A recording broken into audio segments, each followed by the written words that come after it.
Chers amis, laissez-moi d'abord vous poser une question. Êtes-vous des saintes et des saints? En tout cas, je vois à certains hochements de tête qu'il y a quelques doutes. Mais je suis méchant de vous poser la question comme ça, parce que cette question, vous ne pouvez répondre ni oui, ni non. Vous ne pouvez pas répondre oui, même si vous êtes des personnes extraordinaires.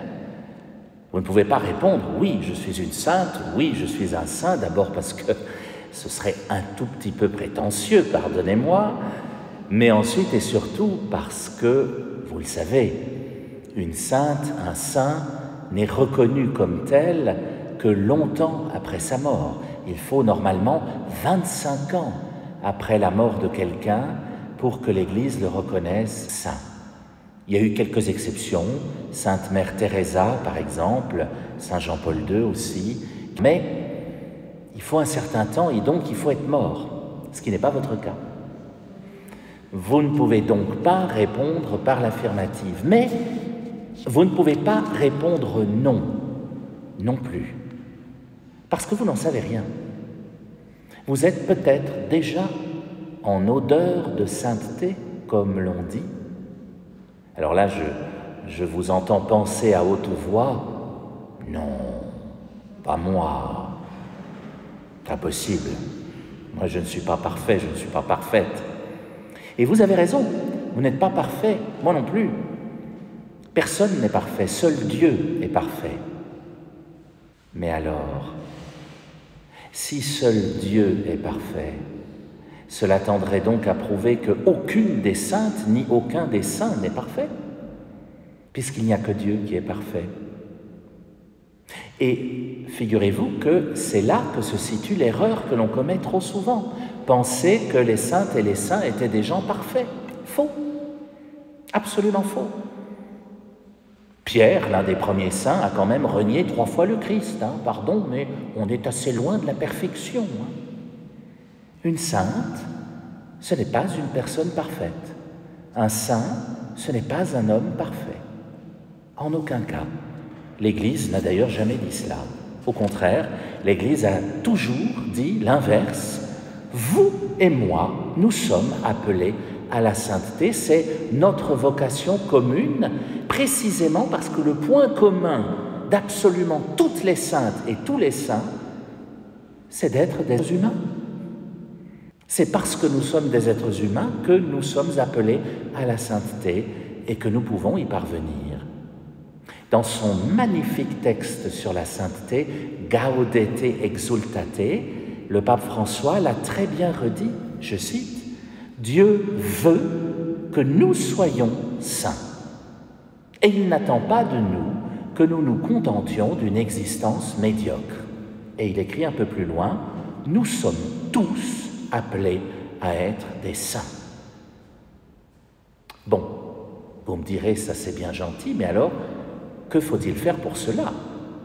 Eh bien, François le dit aussi, en vivant avec amour, en offrant un témoignage personnel dans nos occupations quotidiennes, là où chacune, chacun se trouve. C'est dans notre vie quotidienne que nous sommes appelés à répandre l'amour et donc à devenir saintes, saints. Dieu nous aime tellement, voyez-vous, chers amis, qu'il n'a pas réservé la sainteté à une élite. Au contraire, il la propose à tout le monde, à chacune, chacun de nous. La deuxième lecture parlait de cet amour d'ailleurs. Voyez, disait Jean, voyez comment nous aime le Père, quel grand amour nous est donné. Et il continuait en disant, quiconque espère en lui se rend pur comme lui-même est pur. Ah, ben voilà, un moyen d'être pur, c'est l'espérance. C'est aussi de l'espérance dont parlait la première lecture, le livre de l'Apocalypse, puisque vous savez bien que le nombre que vous avez entendu, 144 000, nous donne, à vous comme à moi, l'espérance d'être sauvés, précisément parce qu'il s'agit d'un nombre codé, comme l'est quasiment tout l'Apocalypse. 144 000, c'est l'ensemble du peuple de Dieu, c'est-à-dire vous et moi. Reste maintenant à prendre exemple. Alors on peut prendre exemple sur les saintes et les saints qui ont déjà été reconnus par l'Église, bien sûr. Mais Jésus nous a laissé un plan, une carte de géographie pour nous montrer où se trouvent les saintes et les saints en vie. Et ça, c'est l'Évangile qui nous le donnait. La prodigieuse prédication de Jésus sur la montagne, ce jour-là, commence par le fameux texte des Béatitudes que nous avons réentendu ce soir. C'est une carte pour rencontrer Jésus dans nos vies, les Béatitudes. C'est un plan pour le trouver à coup sûr. Il suffit de chercher les personnes dont parle le texte. Cherchez les pauvres de cœur. Jésus est avec eux. Cherchez celles et ceux qui pleurent, notamment les personnes qui ont perdu un membre de leur famille. Jésus est là, avec eux. Cherchez les doux. Jésus est là, avec eux.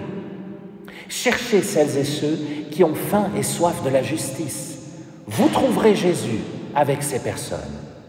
Cherchez les miséricordieux. Vous trouverez Jésus également là-bas. Cherchez les cœurs purs. Vous trouverez assurément Jésus. Cherchez les artisans de paix.